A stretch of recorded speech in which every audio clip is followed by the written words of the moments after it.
Eu sou da Igreja com a Paz do Senhor.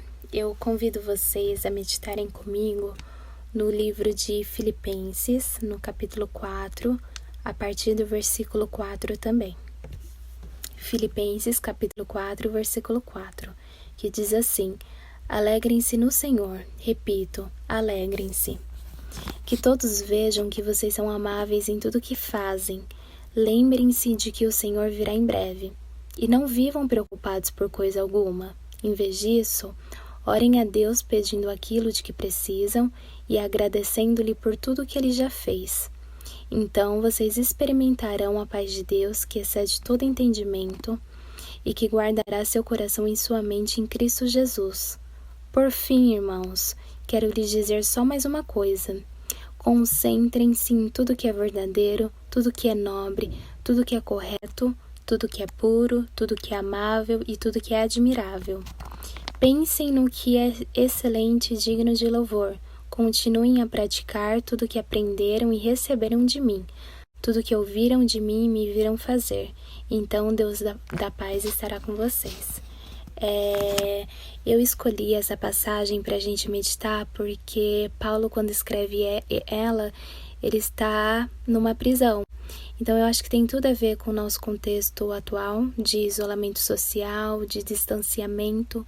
E o que eu acho mais engraçado nessa passagem é que, e nesse contexto também, né, é que apesar da prisão de Paulo, e humanamente falando, é de se esperar que ele esteja triste, abatido e angustiado, talvez até depressivo. Mas Paulo, ele tá com a mente tão saudável em Cristo Jesus que ele até orienta os outros irmãos que estão livres a se alegrarem também em Cristo Jesus. Então perceba que essa alegria, ela independe de lugar e de circunstâncias. É uma alegria que está em Cristo Jesus. E aquele que está em Cristo Jesus, por mais que ele esteja preso fisicamente, ele está liberto em Cristo Jesus. E eu separei aqui algumas palavras dessa passagem que mais me chamou a atenção. A primeira é quando Paulo fala: lembrem-se de que o Senhor virá em breve.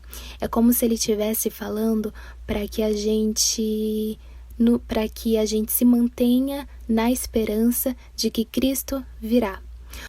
Essa é a nossa esperança.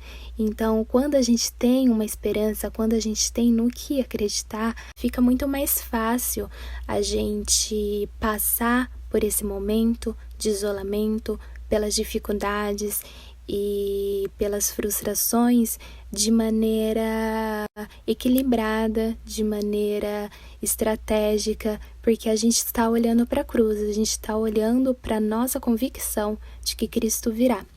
Depois, outra coisa que eu separei aqui é sobre as preocupações.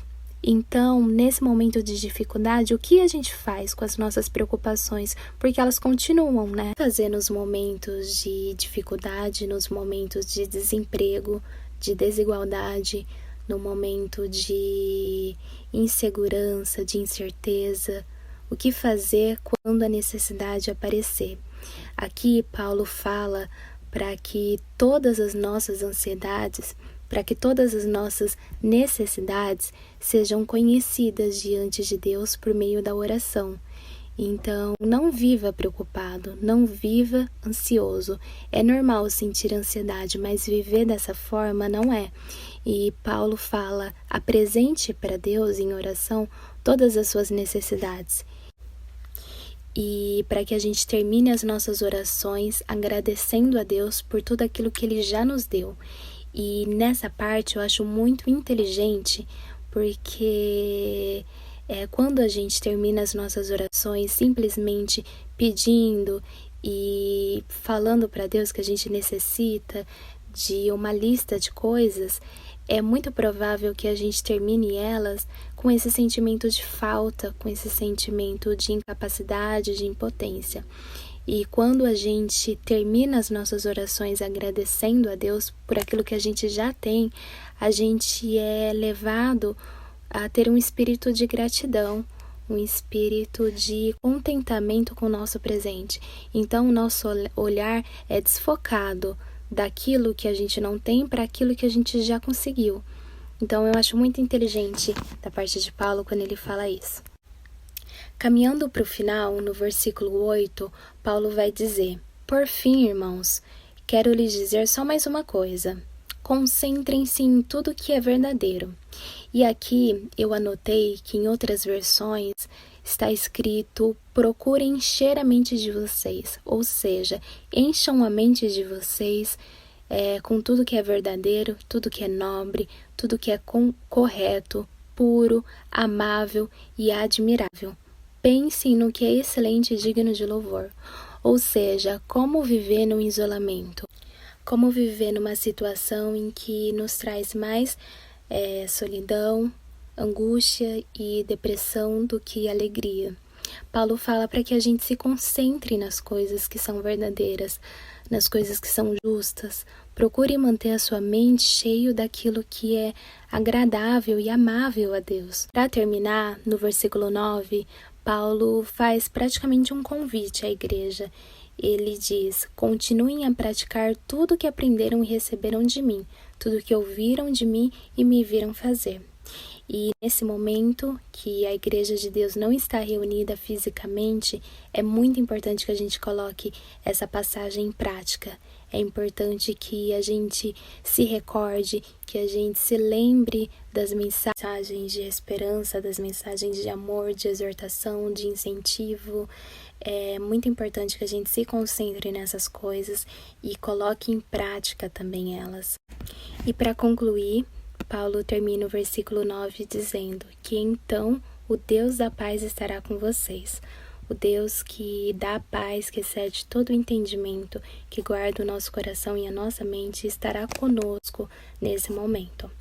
Eu agradeço muito a oportunidade, tenho muita saudade de vocês, espero que todos estejam bem e que aqueles que estiverem passando por dificuldades se sintam à vontade para procurar ajuda, para procurar orientação e para conversar, para falar, que a nossa oração nesses últimos dias seja para que Deus abra os nossos olhos e abra a nossa mente, o nosso coração, para que a gente perceba o mover dele na história, porque Deus não foi pego de surpresa com o Covid-19, ele sabia que isso podia acontecer, que isso iria acontecer, e ele está no controle de todas as coisas.